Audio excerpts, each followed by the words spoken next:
வணக்கம் அன்பு நண்பர்களே, அனைவருக்கும் இனிய வணக்கம். தமிழகத்தில் விவசாய கடன் தள்ளுபடியை குறித்து சில முக்கியமான தகவல்கள் வெளியாக இருக்குது.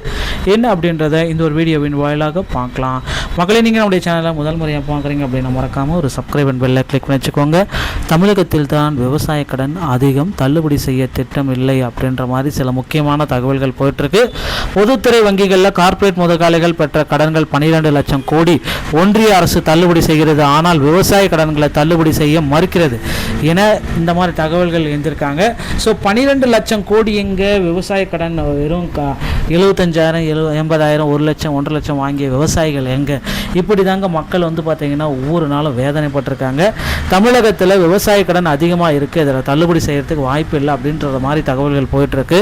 ஸோ நாடாளுமன்ற மழைக்கால கூட்டத்தொடர் ஜூலை 20ஆம் தேதி தொடங்கி நடைபெற்று வருகிறது. ஆகஸ்ட் 13ஆம் தேதி வரை இந்த கூட்டம் நடைபெறும். இந்தியாவிலேயே தமிழகத்தில் தான் அதிக விவசாய கடன் என்பது நாடாளுமன்றத்தில் மத்திய அரசு கொடுத்த பதிலின் மூலமாக தெரியவந்துள்ளது. மேலும் அதனை தள்ளுபடி செய்ய திட்டங்கள் இல்லை என மத்திய அரசு தெரிவித்திருக்கிறது. அதன்படி இன்றைய கூட்டத்தொடரில் கேள்வி நேரத்தின் பொழுது விசிக எம்பி ரவிக்குமார் சில கேள்விகள் எழுப்பினார். அவர் பேசுகையில் விவசாயத்துறையில் நிலவும் நெருக்கடி மற்றும் கடன் சுமை அதிகரிப்பு ஆகியவற்றை கருத்தில் கொண்டு தேசியமயமாக்கப்பட்ட வங்கிகளில் பெறப்பட்ட விவசாய கடன்களை தள்ளுபடி செய்யுமாறு விவசாயிகள் விடுத்துள்ள கோரிக்கைகளை அரசு கவனத்தில் கொண்டுள்ளதா? அப்படி என்றால் அந்த விவரங்கள் எவை?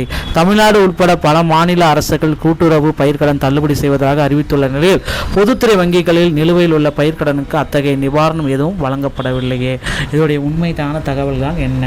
ஸோ அவர் பேசுகையில் விவசாயத்துறையில் நிலவும் நிதி நெருக்கடி மற்றும் கடன் சுமை அதிகரிப்பு, இதனால் பார்த்தீங்கன்னா விவசாயிகள் படுற துன்பங்கள் எல்லாத்தையும் பற்றி அப்டேட் பண்ணாருங்க. 31 மார்ச் 2026 நிலவரப்படி தேசியமயமாக்கப்பட்ட பொதுத்துறை வங்கிகளில் விவசாயிகளின் நிலுவையில் மொத்த கடன்களுடைய கவனத்தையும் ஒரு அப்டேட்டை கொடுத்துருக்காரு.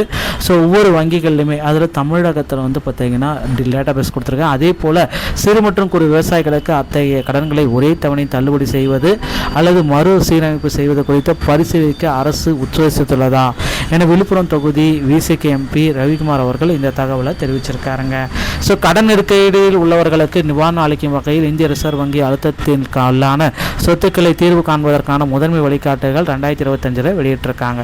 ஸோ இப்போ இருக்கிற சுச்சுவேஷனில் நம்மளுடைய முதல்வர் விஜய் அவர்கள் ஆல்ரெடி பார்த்தீங்கன்னா 75,000 தள்ளுபடி 75,000 வரைக்கும் கொடுத்துருக்காரு. ஆனால் இப்போ தள்ளுபடி அதிகரிக்கணும் அப்படின்ட்டு நிறைய பேர் கோரிக்கை வச்சுருக்காங்க. 75,000 இருந்து 3 லட்சம் வரைக்கும் அதிகபட்சமாக தள்ளுபடியை கொடுக்கணும் அப்படின்ற மாதிரி கோரிக்கைகள் போயிட்டுருக்கு.